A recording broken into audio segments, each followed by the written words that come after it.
Thank you for joining us today to discuss a very important topic, to discuss Society 5.0 from a social perspective. Now, before we begin, I'd like to set the stage with some questions.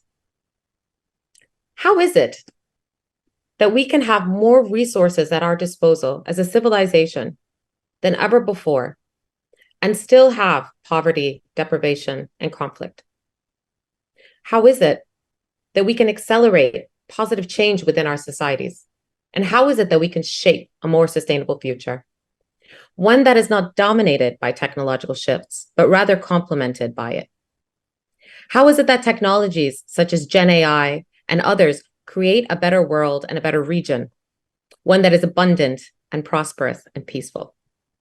And how is it that the concept of Society 5.0 help us to make sense of all of this, especially within our own region? So really the question is, how is it that we can create real impact? And so here today, we come together to discuss Society 5.0. And our objectives in our session are really threefold.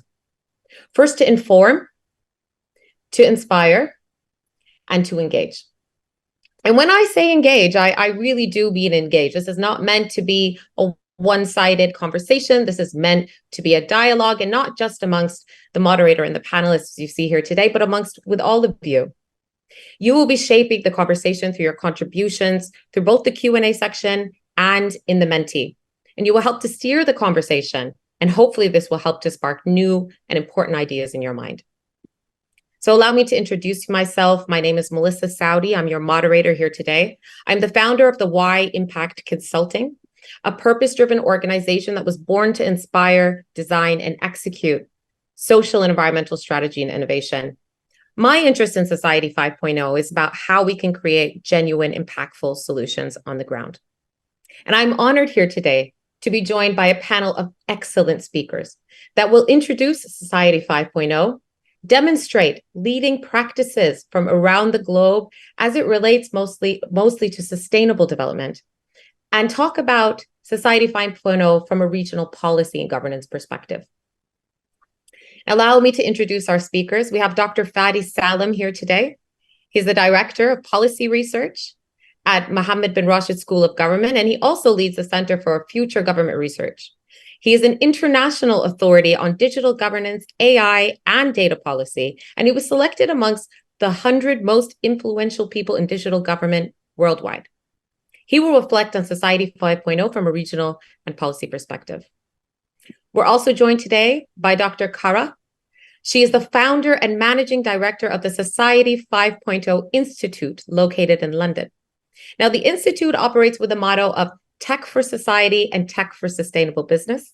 And she is also the head of the Sustainable Business Management at the Global Trading Agency and a lecturer at Regent University, London, where she teaches sustainability and international political economy.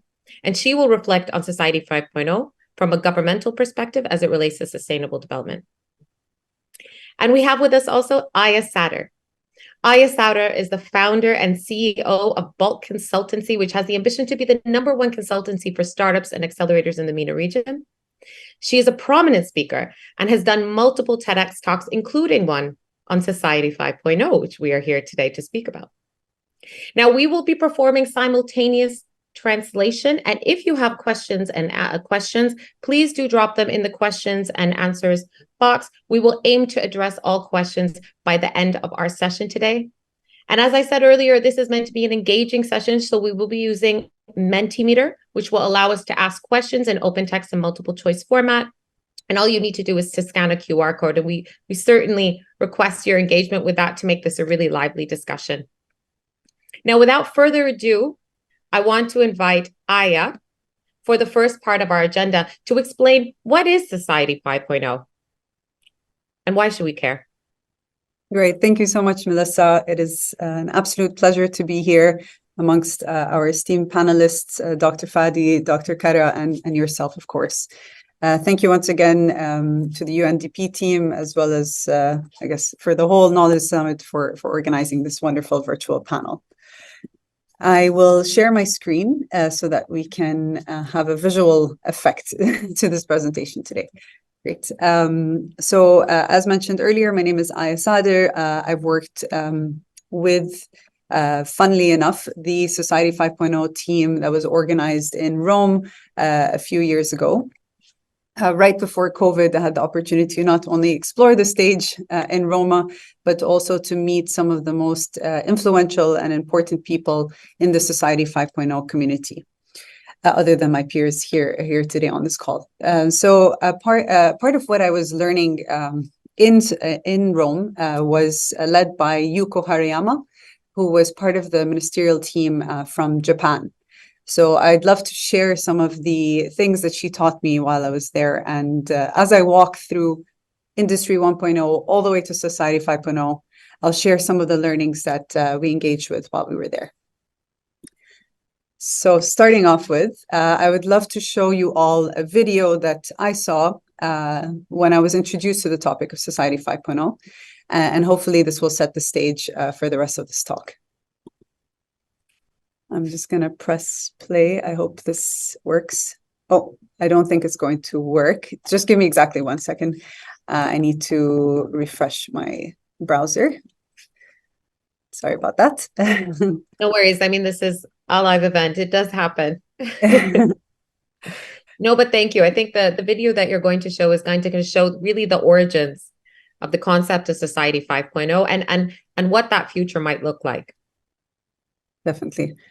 It is definitely something that excited me about the topic. So definitely very excited to share this. I'll and just share certainly my brings screen it to life and makes it real. Yes. Hope you'll be able to hear it as well. You can see it now. Can't hear it, but we can certainly see it. Oh, here we can hear it. We won't understand it. Yeah, it doesn't. IoT や AI で叶えられるソサイティ 5.0 の社会です。おはよう。朝ごはん何をしようかな。スーチーはいかがですか？いいね。そろそろお出かけの時間です。クロケパンとミックスサンド、いつものお店でお願い。注文しておきます。昨日から気持ちが高いみたいですよ。そう？いってらっしゃい。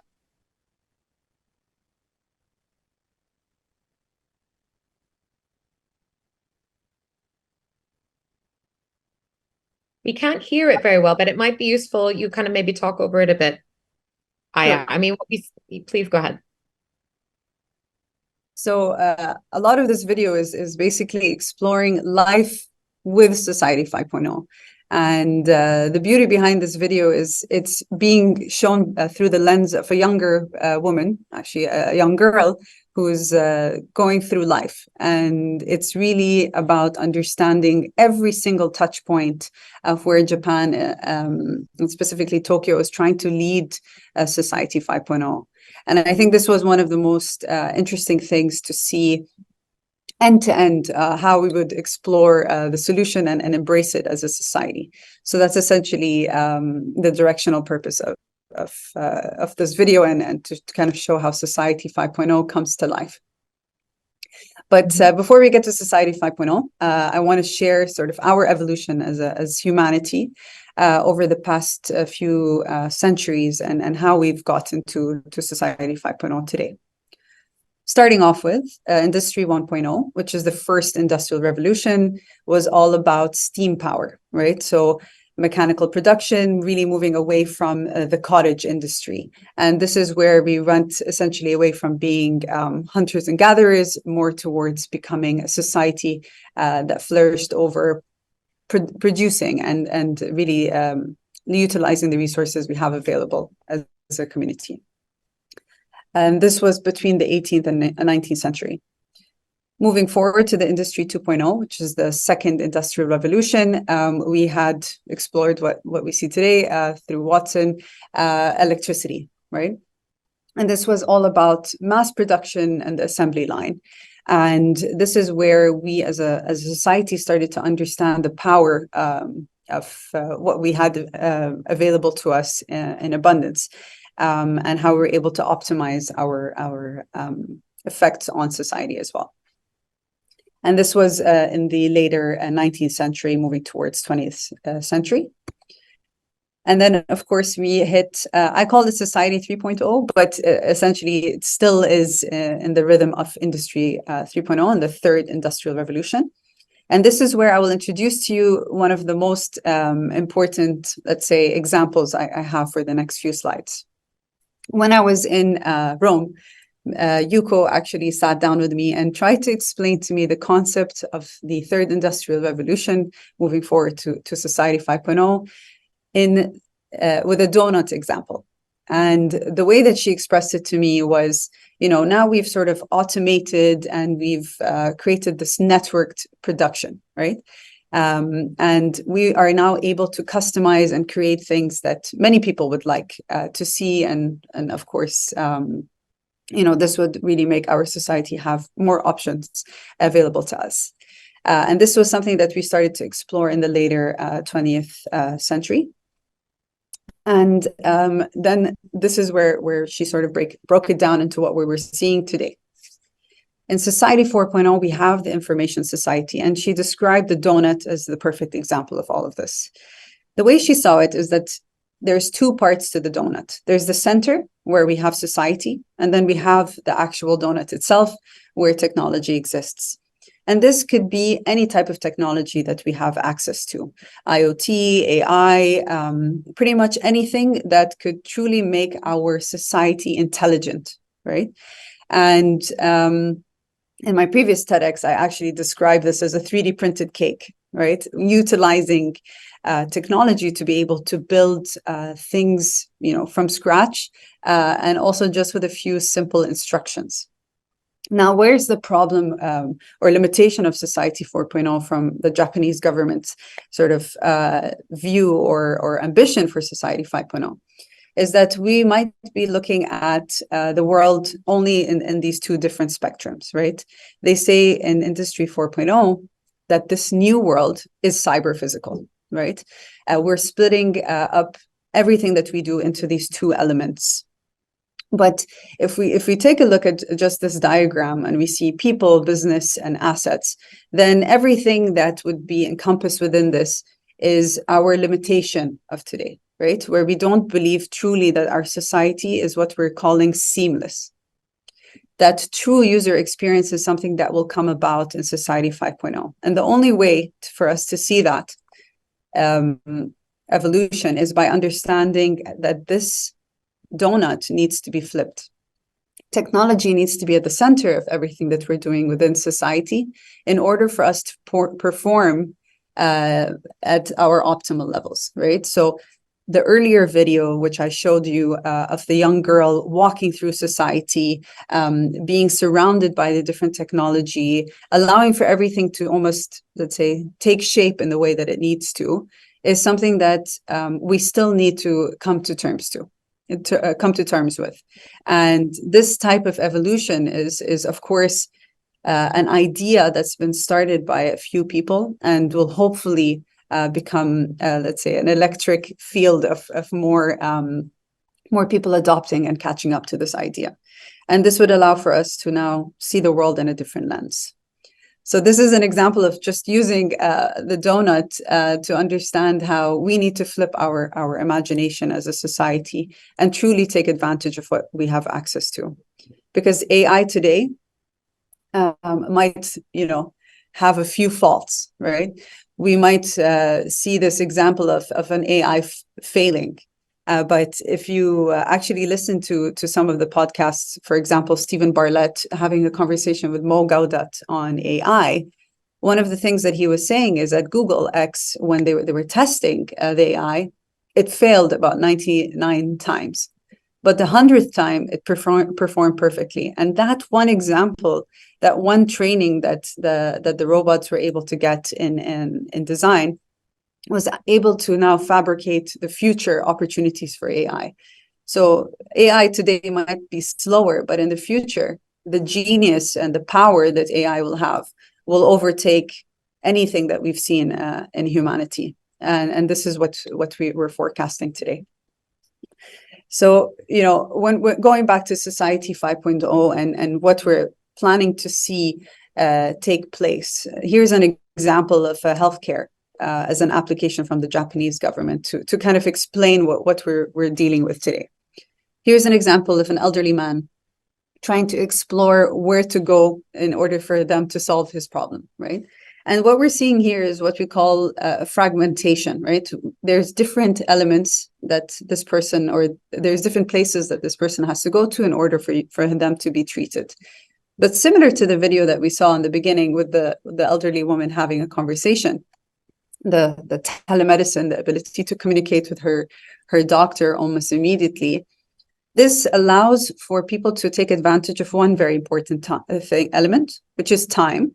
And also it allows for a full customization and a complete read into what they're experiencing at all points in time. And that power will give an opportunity to many people, not just on a local level in Japan, but on a global level as well. We could detect cancers, we would be able to share mammographies on a global basis. And that power will give a lot more people a lifeline that they maybe never had access to before. So these are some of the powerful elements of Society 5.0 when we just look at healthcare as an application, right? And Japan truly believes that they have an environment that is truly rich and really uses the raw data that the society gives to them to give back to the current market and economy and industry overall. I wanted to ask people in the audience a question. Does anybody recognize this picture? Which movie this has come from? Please put your hand up. Please say it or put it in the chat. Yes, go ahead, Melissa.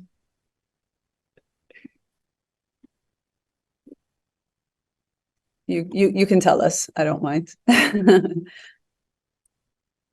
No. I personally don't know what it is, I have to admit. Oh God, am I old? So this is actually. I can't hear you. Actually, I think you're on mute, Melissa. Oh. Can you? I can hear you. Can you hear me? Oh, I'm so sorry. My audio was off. Sorry. What did you say? Okay. So I was saying I don't know it. So maybe either I'm too old or too young. I'm not sure. Well, this is one of my favorite movies of all time, Minority Report. And I think maybe this contributed to the obsession of Society 5.0 in recent years, because I realized we were actually moving forward as a society in this general direction. This is an example of us not owning anything. Here's an example of Tom Cruise jumping into a car that's on the grid, moving at a certain pace that would allow for him to get from point A to point B. The vehicle actually shuts down in the middle of this race because they've detected that he was illegally taking over this car and he was wanted by the police. So, sometimes when we think about the power of technology and we think about the power of governance, all of this is very important. And I'm sure from the other panelists today, we're going to understand a little bit more of the limitations and opportunities that Society 5.0 is going to show us. So on to a brighter note, back to Japan. I wanted to also share the two facts and the two reasonings of why Japan has been really obsessed with the technology with the concept of Society 5.0. So fact number one, abundant accumulation of real data exists. Japan is a culture that really takes care of their people and is obsessed in trying to understand all the different data points that they can acquire to be able to create more abundance and wealth back to the population. So this is something that they've identified, they already have access to, and they have the consent of the people as well to want to engage more in the topic of Society 5.0.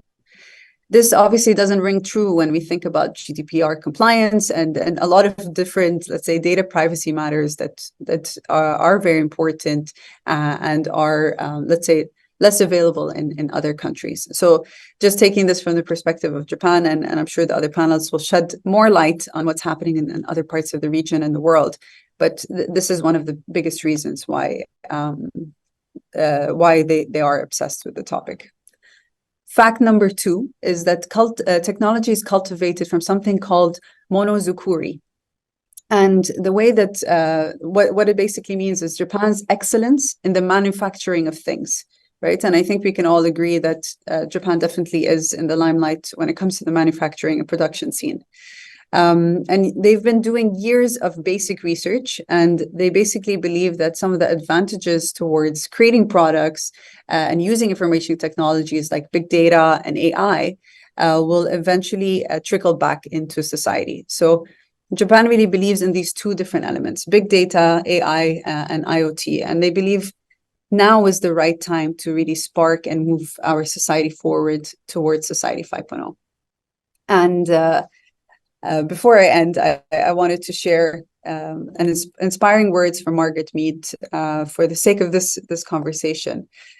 Never doubt that a small group of thoughtful citizens can change the world. Indeed, it is the only thing that ever has. We've just started talking about Society 5.0, and we have interest in the topic and the belief behind the topic.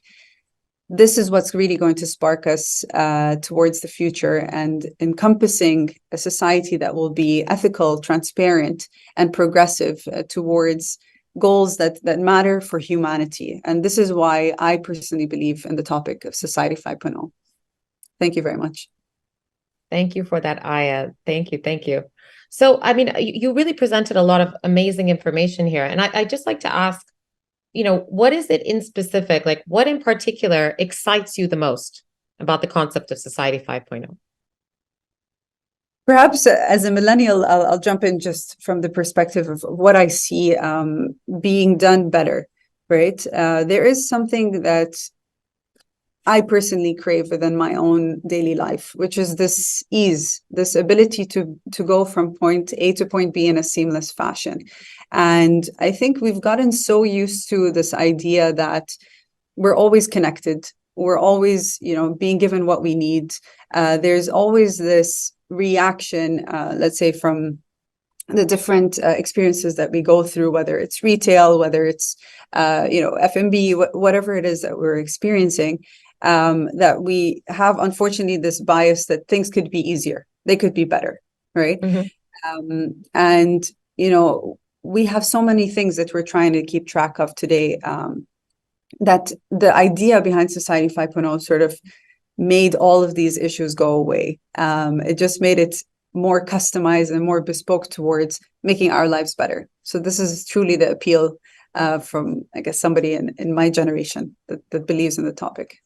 Thank you for that, Aya. And thank you for your perspective and also clarifying what Society 5.0 is. So at this page in the presentation, before we move on to our next speakers, we're going to do a little bit of an activity and exercise. So if you wouldn't mind just pointing your phone up at the screen, if you're able to, and be able to log in, we're going to ask a question now to first just kind of get a sense of where we're starting from. And as people log in, I'd actually like to ask Dr. Fadi, a similar question to the one that I just asked of Aya. So you have extensive experience in the region and are really well published on digital transformation and technology policy. What is your interest in Society 5.0 and why? Right. Thank you. Thank you, Melissa. And thank you, Aya, for the presentation and laying the ground. So what excites me from a regional perspective, I'm talking about the Middle East, North Africa, the Arab region, specifically, is that there are a lot of opportunities. There are a lot of opportunities. We have, unlike the case of Japan that I have presented, we have a very different reality in our region. Yes. And we have severe challenges, and we have difficult situations related to digital transformation, related to sustainable development achievements. And these challenges, if we are to take the natural path of finding solutions for them, they might take decades or more. And we're in a digital age and in a society, in industry or fifth industrial revolution world, where we're merging the potential of digital transformation with the possibility of having inclusion, higher well-being, and sustainable development included in this world. We are in a position to leapfrog. We do have a challenging current state in the Arab region, but this Society 5.2 IO vision is Yeah. something that can help us overcome these challenges at a much faster pace. Thank you for that, Dr. Fadi. I think that really frames it very nicely, that we really feel that is like amazing opportunity that really kind of sits behind this. But before we move on to Dr. Yildiz, who's going to give us a bit more information around global best practice around Society 5.0, and that really make that link to the SDGs that you just mentioned, we'd first like to just to get a sense of our colleagues in the room, all of you. Let's be honest. Yes, now we've talked a little bit about Society 5.0. Before coming here today, have you ever heard of Society 5.0? It's not that commonly used of a term. I think we talk a lot about, the fourth industrial revolution, the fifth industrial revolution. Maybe you've heard of Society 4.0, but Society 5.0, although it does have quite a long history, as Aya introduced from her original back in 2018 in Japan. So it actually looks, and we already just have a few responses that have come in so far, but it looks like most folks in the room, this is still a new concept to them. So we hope that this has been informative to date. And as we continue to move forward, we'll continue to shed more light to really hopefully make that really clear in our heads. So Dr. Yildiz actually has an organization called the Society 5.0 Institute. And this is absolutely, something that she believes in and advocates for in the UK. So Dr. Yildiz, at this point, I'd really like to turn over to you. Hopefully that was informative in terms of where everyone currently stands. And please feel free to share your screen and shed more light. Thank you, dear Melissa. It's an absolute pleasure to be with you today to share some insight on Society 5.0 vision that I'm passionate about. As you mentioned, I have some slides, so just give me a second to share. I hope you can see We can clearly. see them. Yes, Okay. yes. Please go ahead. Please Okay. go ahead. Yes. So today we will be talking about Society 5.0, which is totally about the future we want and how we are going there. So I just want you to imagine for a second that our vast journey through the landscape of technology is akin to flying a plane. So we constantly found ourselves catching up, trying to catch up with the pace of technology, trying to chase this plane. And yet Society 5.0 vision says us something different. Instead of trying to catch up this plane, we need to sit in the cockpit and drive that plane to the future we want. So it's about the future we want, achieving sustainable development goals, and utilizing the latest technologies, all these incredible technologies we have, strengthening our hands and making things possible that weren't possible before. So we have more opportunities to achieve better, but of course we have too many things to deal as well. So it's a good toolbox, great toolbox that are relevant for all societies. So as Aya and Dr. Fadi set the stage in a very well manner, they just mentioned that Society 5.0 was launched as a vision in 2016 in Japan. We established this institute just a year after to follow up what is going on, to examine the best practices all around the world. And Society 5.0 refers to the smart society stage we arrived following the hunter-gatherer, agrarian, industrial, and information society. Its definition, I like this definition, is overcoming societal challenges and co-creating the future through digitalization and unity in diversity. So this vision has mainly two legs.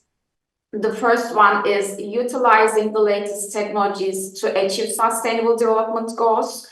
And we have this concept of mission-oriented innovation. So we just don't leave these technologies alone. We just don't let them to be shaped by market forces, but we will prioritize. We need to prioritize our problems, and then we need to utilize these technologies to create some solutions, to develop some solutions to these problems. And the second leg of this vision is about diversity, equity, and inclusion. because it underlines the phrase of leaving no one behind. So utilizing these technologies enable us to achieve more, but we can both diminish this gap against disadvantaged groups within and among societies with these technologies, providing a better education to them through remote education. We can provide healthcare services through telemedicine. We can close these gaps, but it depends whether we enable them with the right infrastructure, digital technologies, digital literacy. So if we don't provide everyone with the right tools and opportunities, these latest technologies, instead of closing the gaps, they may widen the gaps vis-a-vis disadvantaged groups. So Society 5.0 vision refers to a deliberate effort. It's a process management. We need to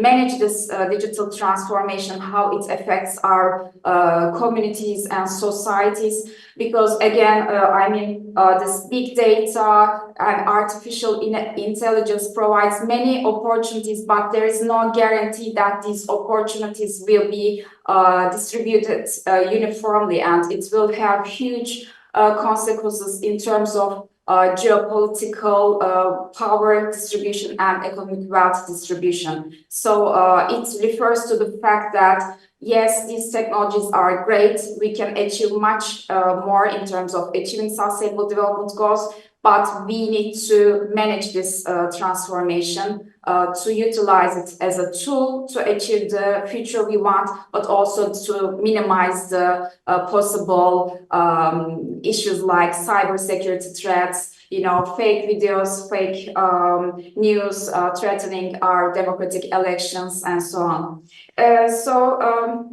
Why this vision is more important than ever? Because we have 4 mega trends that we need to turn into opportunities instead of threats. Digital transformation is not only transforming the way we do business, produce goods or services, but it also alters every aspect of our lives. And as societies, we need to adjust to this digital transformation in an inclusive manner, in a holistic manner, as a human-centric methodology. And we have all, especially during at the developed countries, we have aging population as a result of lengthening lifespan and lower birth rates. So except developing countries with large young population, many developed countries have this aging society problem. So we need to develop some solutions for that. Global environmental issues, global warming and related disasters are populating the top 10 list in the World Economic Forum's global risks list. So they are affecting our lives tremendously, and we need to find urgent solutions. And finally, the shifts in people's mindset, especially younger generations, demand change. They attach greater importance to sustainability, not only in the environmental sense, but the environmental, social, and governance aspects are all equally important. So that's why we are talking more about inclusive capitalism, creating a new social contract for our societies. So on the one hand, we have challenging issues like the world's population is growing very fast, so its demand for food and energy is growing in parallel. But our capabilities are limited in the sense that, for example, as a result of global warming, we cannot increase our food production in line with the demand. Our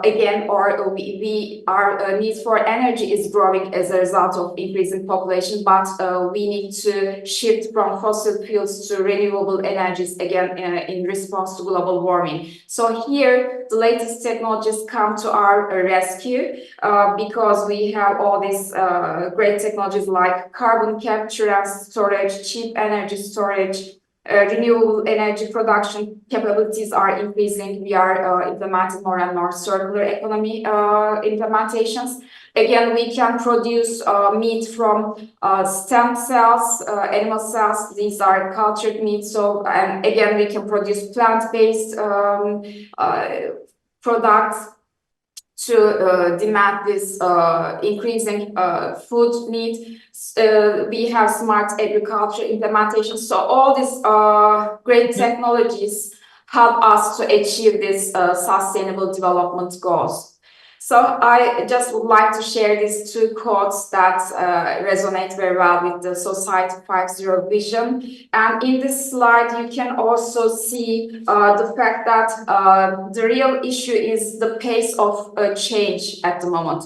Yes, I mean, during the previous technological leaps and previous industrial revolutions, we adjusted to this change as societies. Some jobs disappeared, new jobs appeared, and we find a way to manage this transition. But as you can see in the slide, when we examine the progression of the past technological advancements, we observed that they were more gradual and occurred over a longer period of time. However, in the latest technological leap with all this artificial intelligence, robotics, genome sequencing, and so on, we see that, by the way, in comparison to the previous one, they are not called disruptive innovations, but they are called radical innovations.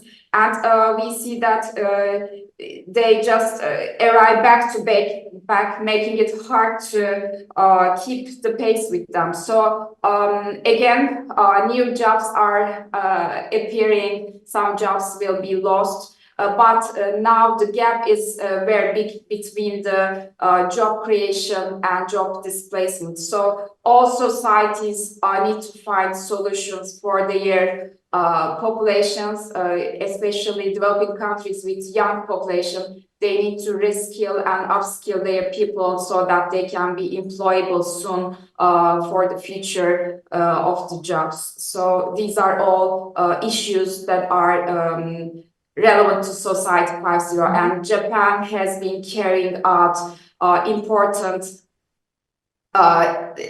reforms in terms of education and employment markets since 2016. So in this slide, you can see the relationship between Industry 4.0 and Society 5.0. Industry 4.0 is more about how these technologies are transforming the way we do business, we produce goods and services. Society 5.0 is about this part in the middle. So how we can create value with these great technologies to achieve better life conditions, to meet the humans' needs and achieve sustainable development. And it requires a multi-stakeholder collaboration between private and public sector, between academia and private sector. So we see great examples, again, in Japan and all around the world. In this slide, you can see some examples. I gave great examples, so I just can add that Japan is #1 in healthcare robots. Robots taking care of Alzheimer patients. In this photo, you see during the COVID time, robots taking care of patients in a hospital in Milan. And again, as a result of lack of truck drivers, they created this truck caravans with only one driver driving 3 or 4 trucks at the same time. These trucks are combined with an in-radar system. So these are some examples from Japan. So again, here I just would like to mention that this approach, although in Japan it looks like a top-down approach governed by the government at a national level, actually this initiative was triggered by a private sector, represented by Keirandan. They went to Japanese government and say, we need to sit and think about how we can develop some solutions to this aging society problem. And that's how they started to build private public partnerships, and again including academia. So we see a lot of examples where the Tokyo University, Keirandan, and government of Japan are working on this. And it's also true for many Japanese universities. And again, for example, last year, Japan tech giant Hitachi agreed with Imperial College London to open a Hitachi Imperial Center of Decarbonization and Natural Climate Solutions, which focus on carbon management, decarbonization of energy and transport, and carbon removal technologies. So this deliberate effort to manage digital transformation in a holistic manner to achieve sustainable development goals requires a lot of public-private partnership, including academia. Again, they are just in Japan, they are blurring the lines between hard sciences and maths on the one hand, and humanities and philosophy on the other hand, especially at universities, because as Jack Ma, the former CEO of Alibaba, mentioned 5 years ago during his famous speech at Davos on education, on the future of education, we cannot teach our kids to compete with artificial intelligence. They need to improve themselves on, critical thinking, emotional intelligence, what makes us unique as human beings, and what robots cannot do at the moment, actually. So knowledge-based education should be changed, should be transformed. In Japan, at universities, for example, if you are studying physics as a major, you also have to take classes on philosophy, so that when you are working on designer babies, you can combine your scientific knowledge with your ethical knowledge as well. So this also Science and Technology for Society, which is called STS, is also developing as a great new discipline, because we need more interaction between science and society to be able to develop solutions specifically referring to sustainable development goals. So Society 5.0 is a unique example because it is implemented in Japan at national level, but of course Japan is not the only country working on these issues. When we look at some examples from all around the world, in UK, it is generally called mission-oriented innovation or grand challenges. In the United States, they call it technology and public purpose. In China, they have this integration of four network and for flows theory. In the EU, they call it smart society and industry 5.0. And coming to the UNDP, UNDP has this concept of inclusive digital transformation, which is very much in line with the Society 5.0 approach, because it again underlines the importance of empowering underrepresented groups to take part in meaningful ways, protecting people's rights from the adverse effects of digital technologies, and encouraging the use of development of digital technology that is open, responsible, and rights-based. So in conclusion, I can say that Society 5.0 is more than a blueprint for future. It's a call to action, and it urges us to rethink how we use technology, not for economic gain, but for societal well-being. So thank you. Thank you for that, Dr. Kara, Dr. Yildiz. That was incredibly insightful. And I think it was lovely how you showed as well that the same concept is being called different things in different parts of the world, but really it's all headed in the same direction. It's basically taking control and seizing rapid technological advancement for the betterment of our society. And so hopefully now it's become clear how this is incredibly relevant. And so going now from a global perspective, I think it's about time that we start to focus and narrow in on the regional perspective, because when we talk about the application of technology, it certainly needs to be localized. And we can already see some comments in the chat that are referring to that directly. So shortly, we will actually turn over to Dr. Fadi to start to reflect on the landscape here in our region. But I think in order to maybe frame the conversation, it might be good for us to go back to our mentee again, because we have a question with respect to, and if you already have it open, for all of you that are listening in, it'd be wonderful for you to go back to the mentee that you had already, because what we want to do now is reflect on what are the unique challenges that we have within our region. Because if we start to think of fostering innovation, we always want to root it within the challenges themselves. So if you can just scan again, that would be wonderful. And Dr. Fadi, it'd be useful for you to share if you have any perspective on maybe what are people calling it here within the region? Is it Society 5.0? Is it more the tech for good? You know, how are you seeing this kind of materialize? Yeah, so as maybe we will see now from the responses that for that question, but in reality, in our region, we have very diverse group of countries and societies. It's a wide region with a wide spectrum of level of development and digitization.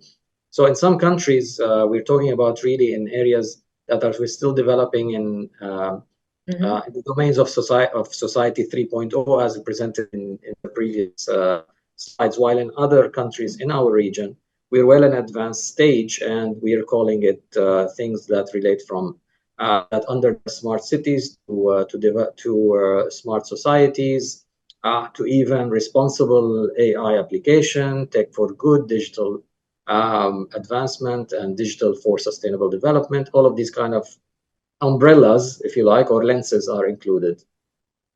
Yeah, excellent. Thank you for that. So the question on the screen is, what are the problems in our region? Because obviously we have unique challenges and issues, and very much to Dr. Fadi's point, of course, our region is broad, right?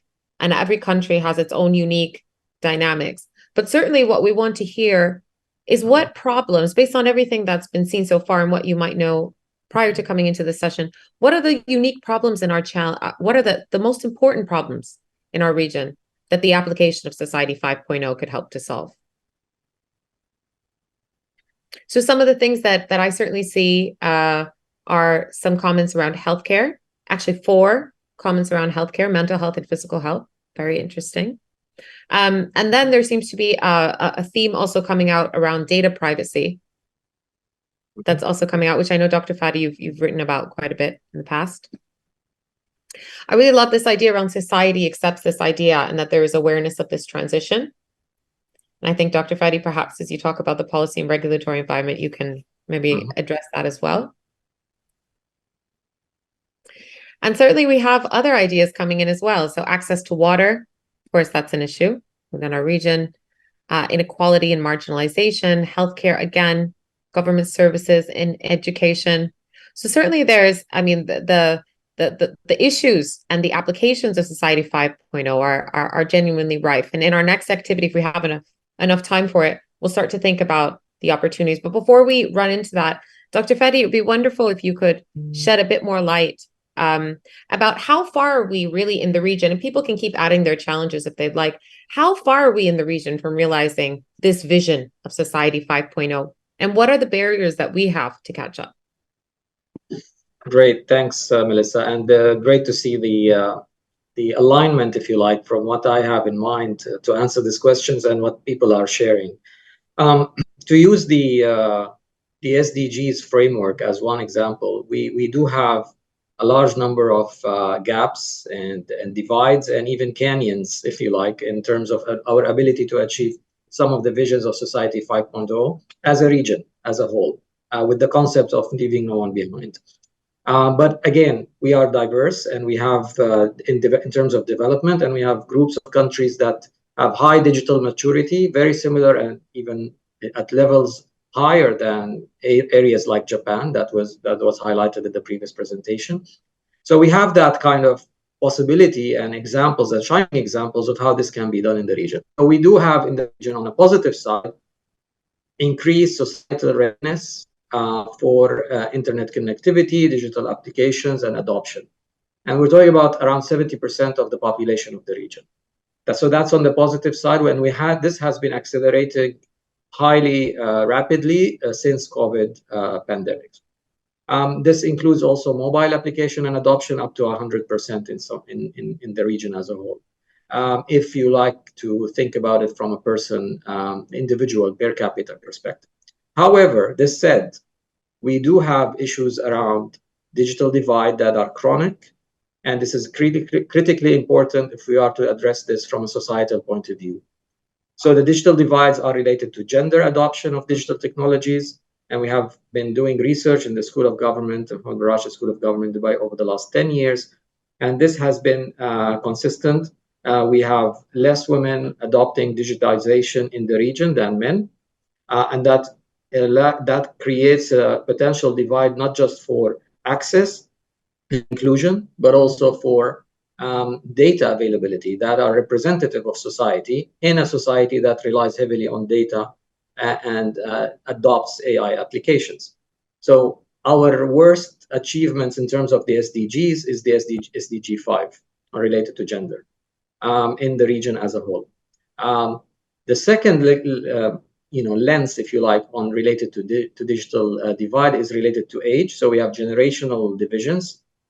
But then the most important one, in my view today, in the age of generative AI, is related to language use. So in terms of language, large language models and artificial intelligence relying heavily on human language in its applications, in like ChatGPT and Bard and generative AI applications that are textual. Arabic language is very much, we have a deficit in content availability, and that affects the available data that feed into these learning models. It's underrepresented, the Arabic language online. The other divide is related to accessibility in terms of people with disabilities in our region also have a wider gap to overcome in terms of access to digital. And then the one that affects youth heavily, and it is very much included in the discussions and the comments by the audience here, is related to literacy and education. So even if we have basic education that are acceptable levels, if you like, but we have digital literacy that is far from what we want or what we need to have in terms of accepting and adopting digital and be ready for Society 5.0. So what does this mean overall, just to conclude and hand it back to you? This means that if we are to address this from a point of view of the vision of Society 5.0, then we have to address this from a sustainable development framework where we should not leave anyone behind. In the sense that if we do jump into this without addressing these gaps and challenges in demographies we have, then we have severe data representativeness issues. It creates biases in the implementations and applications. It will create faulty analysis and faulty results for governments, for societal development. It creates digital services reach that is not consistent with the needs of society. Creates algorithmic bias issues as well legal implications for businesses that may adopt these technologies. But the most important one is it creates trust issues between citizens and governments when delivering services that are driven by data and artificial intelligence applications, which requires institutional alignment and policies and strategies. So at the end, this creates potential societal victims if we don't address it from that inclusion point of view. Thank you for that, Dr. Fadi. I think that was incredibly comprehensive and a wonderful, I think, primer into the challenges from your perspective and kind of the broader ecosystem. And it was great to see that alignment also with the challenges as well. Now, in our last 4 minutes, we would like now to turn to opportunities. So we've discussed very much the challenges. We've discussed what Society 5.0 is and talked through a number of different examples. We've discussed how that then relates from a global perspective and also how that relates to sustainable development, specific use cases. And then we've also discussed what the challenges in the region in order to bring that to life. So I'd like you all to think about what opportunities does Society 5.0 present for our region? And one common theme, I think, coming throughout, whether it was Aya or Dr. Kara or Dr. Fadi, everyone was kind of talking about this call to action. Yeah. to basically embrace these technologies and to really use them in a productive way, right? To help to solve a lot of the challenges within the region. So if anyone would like to think about what opportunities the Society 5.0 present for our region, while people go ahead and add, I'd like to then turn to our esteemed speakers. So I'd like to ask you maybe first, Aya, from your perspective, what opportunities does Society 5.0 present for our region, and reflect not just a kind of at a governmental perspective, but also from an individual action perspective, whatever lens you'd like to take. This will be our closing remarks. Yeah. Most excited about this question, and I'll make it very brief. But I think over, let's say, my existence, we have battled with one very important thing. As the MENAT region, we need to start investing more heavily within our own countries. We need to build a digital footprint that will remain for generations to come. And we really need to exercise more, investment opportunities into the educational sector. This is what's really going to propel us forward and allow us to really protect ourselves, and also be able to give us a thriving future where we don't have to rely on imports. We don't have to rely so much on talent being, shipped in. We would actually be able to develop our talent base from within. So this is a strong message to the Arab world that we must unite, and of course the Turkish world as well. We must unite, and we need to really work together and push each other forward, because if not now, then when? And happy for anybody to join me on this cause as well. So I'm with you, Aya. You have us. You have our support. Dr. Yildiz, I'll turn over to you. So what opportunities do you think? Yeah. I can only add what Aya mentioned, that it provides us a great opportunity in the region for leapfrogging. I mean, for developing countries to go further, skipping some other phases in the industrial revolution, and further their development and stay relevant in this new geopolitical landscape with diversifying their economies, because, as you know, I mean, we are shifting towards renewable energy. Regional countries should diversify their economies from fossil fuels to technology, and I think they are doing a great job with all this fantastic smart city projects they are carrying out, like NEOM. So there are many tremendous opportunities for the developing countries in the region. But regarding with one of the questions, investing in this mission-oriented innovations is a big part of it. So there are costs for international finance institutions like World Bank and regional development banks to finance these technologies in the developing countries. I just wanted to add that to answer one of the questions. Thank you for that, Dr. Yildiz. So we're at time, but Dr. Fadi, if you'd like to leave us with some closing remarks. Sure, I'll make it very quick, just 1 minute. So we have examples in the region where alignment between digital transformation and well-being was taking place and is still taking place. And we have the Dubai Smart City with the focus on happiness. We have sustainable development linked to digital transformation in some countries. So we do have that opportunity and vision and awareness that this needs to be adopted. Now, to achieve this, I guess the policy direction that we need to focus on are related to alignment between this digitization and sustainable development. This will include the majority of the, or at least create opportunities for digital transformation leaders and young people and entrepreneurs and small businesses to address these challenges that we have today in our region specifically, and they are unique. So they create solutions that could be scaled up and at a larger level, creating even economic growth opportunities. Now we need this, and we need to have this inclusion mentality, and we have to have data equity in our region that will enable these entrepreneurs and these young people and businesses to be able to actually do something meaningful and useful in the data age. And finally, and that's something that the other speakers have highlighted, if there is one thing to be investing in today, for us to be able to reach Society 5.2.0 as well as address the fifth industrial revolution. It's talent and capacity building across all of the spectrum of societies in our region. There is no way around it. If we don't do it, this is the foundation for us to be able to achieve any of these visions of Society 5.0. Thank you. I think that's a wonderful way to end, particularly talking about capacity building, knowledge, and that's exactly why we're here at the Knowledge Summit, having this wonderful conversation. Society 5.0 is far too large a topic for 1 hour, but we very much appreciate your participation, and bye. Thank you so much. Thank you so much. We hope you all move from here, feel inspired, learn more, and join us. Thank you. Thank you. Thank you all.